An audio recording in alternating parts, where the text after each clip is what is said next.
Bum bum bum bum bum bum bum bum bum bum bum bum. The Peter Dislike Show. Bum bum bum bum bum bum bum. I'm in a little bit of a dilemma right now. So I just did this just a couple moments ago, and I'm getting better at it. There are a few tricky details to putting one of these Mondrian art squares together. First of all, the accuracy of all the paper cutting, right? And then you have, well, designing it's not that bad, right? You can play around with Microsoft Paint, put different colors on it, see how it looks before you actually go to cut it out. But the accuracy of cutting it, and then the dexterity of putting it together with your hands, and it's this is a kind of foil paper that I got at Walmart. It's super glue. You need a non-water based glue because otherwise the paper will work. But the dexterity of getting the glue on there and not smearing the glue, right? It's very easy to accidentally get the glue on your fingers and to get them everywhere. So it's not trivial, and I finally have figured it out. There's a lot. I see. If you asked me to explain how to do one of these, I could not do that. It's a lot of muscle memory. It's like trying to ask somebody how to ride a bicycle, right? Nobody will put in words what that is, right? And so I hate to be taking a break away from this because just as I get the muscle memory going, I want to make a million of them, right? And at the same time, I'm really killing myself doing that. I really am. And so I I almost want to maybe not with this kind of paper, right? But I almost want to, if I can get the permission of the owner of the place I'm living in, I almost want to paper the wall of the house, just because of how nicely this turned out, right? Uh, I think I gotta get to know my landlord a little bit better before I ask her. Hey, can I wallpaper your house with Monterey Square? I think she'll kick me out today if I asked her today. After some time, it'd be nice. It'd be a historical building after I did that. But at the same time, I'm destroying myself. I feel like a junkie almost at times. Sometimes in the middle of doing this, I'm embarrassed when my colleagues come in and the desk is just full of this stuff. I mean, I clean it up afterwards, but in the midst of it, it almost looks like somebody who was here drinking beer and throwing beer cans everywhere, or maybe shooting drugs, needles all over the desk. It kind of feels like that at times. It also, in a way, feels like a gambling problem.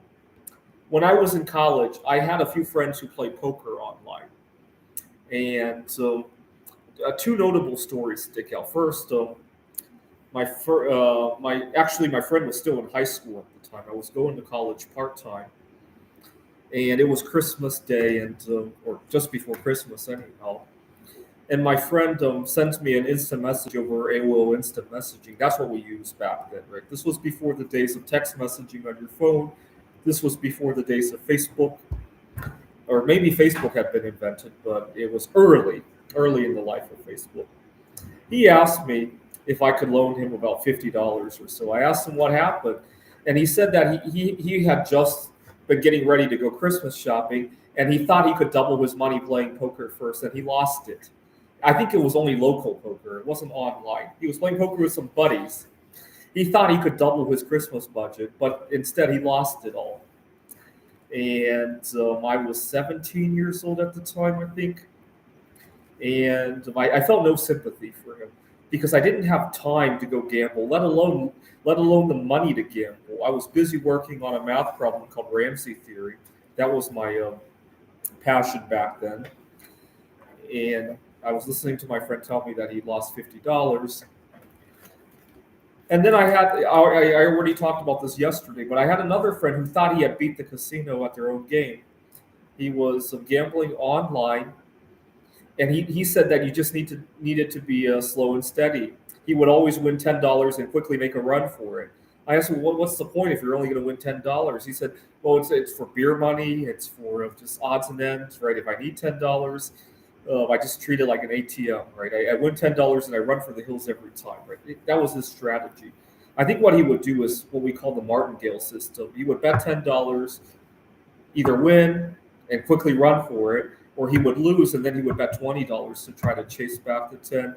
He would lose that. He would bet $40, and if he won, he was $10 ahead. He did this for several months. Every time he needed $10, $20, he would go make his withdrawal, as he called it, if I remember correctly. And one night, I get a series of really frantic AOL instant messages. He says that he didn't tell me what it was at first. He says, I hate to bother you. I know this is out of the blue. Can you loan me $4,000? Like, 4,000? What happened? And I knew what had happened. I know these betting systems don't work. I didn't want to embarrass him about it. Now looking back, I feel kind of guilty that I didn't intervene at the onset of it.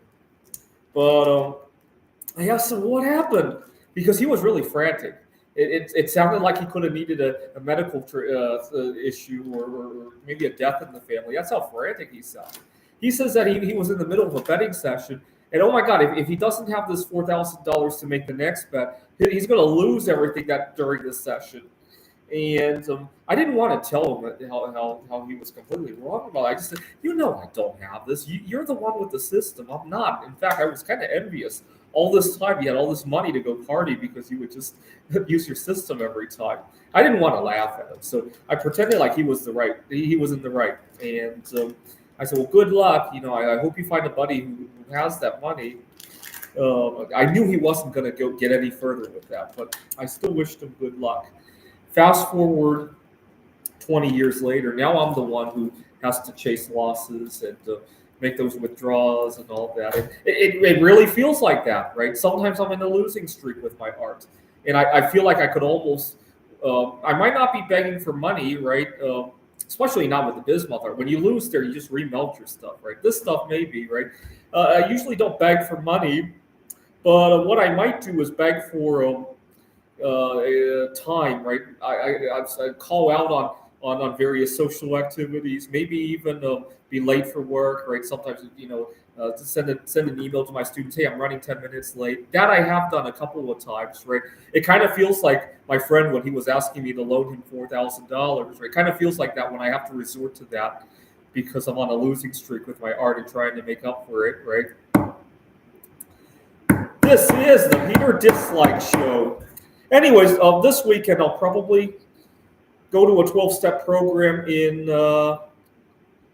maybe go to Wallace, Idaho, or go to where is that? Globe, Arizona, as part of my 12-step program for my art project. So please pray for me by leaving a dislike that I make somewhat of a recovery and regain some of my sanity.